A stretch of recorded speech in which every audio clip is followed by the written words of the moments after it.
गेल्या 27 ऑगस्ट रोजी धारणी पंचायत समिती अंतर्गत येणाऱ्या हिराबंबई जिल्हा परिषद शाळेचे शिक्षक बाळकृष्ण झिटे यांनी हिराबंबई मच्छी तलावात आत्महत्या केली होती।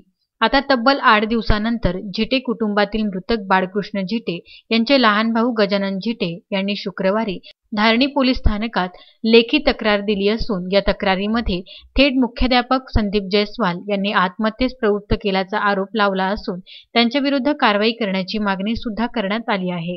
गजानन झिटे यांनी दिलेल्या लेखी तक्रारीमध्ये बाळकृष्ण झिटे यांना हिराबंबई जिल्हा परिषद शाळेचे मुख्याध्यापक मानसिक त्रास आणि बेकायदेशीर पैशाची मागणी करत असल्याचा आरोप लावण्यात आला आहे। तसेच बाळकृष्ण झिटे शाळेमध्ये उपस्थित असल्यावरही मुख्याध्यापक संदीप जयस्वाल लाल शाहीने त्यांच्या हजेरी पत्रकावर गैरहजेरी लावून लाल शाहीने शेरा मारत होते।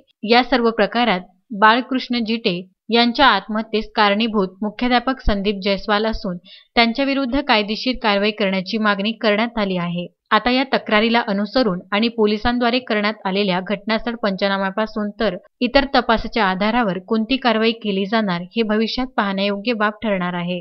धारणी पोलीस स्टेशनला रिपोर्ट दिलेला आहे आणि आता याच्यावर पोलीस प्रशासन काय कारवाई करेल याच्यावर आता आमच्या लक्ष राहील आणि आम्ही कळकळीची विनंती करतो, कारण आमच्या दुःखाचा डोंगर कोसळलेला आहे। तरी जे पोलीस लोक आहेत यांनी आम्हाला योग्य शहानिशा करून आम्हाला योग्य न्याय द्यावा हीच आमची इच्छा आहे। तस्मीन शेखसह सुलेमान मेमन व जुगल किशोर जयस्वाल, विदर्भ न्यूज, धारणी।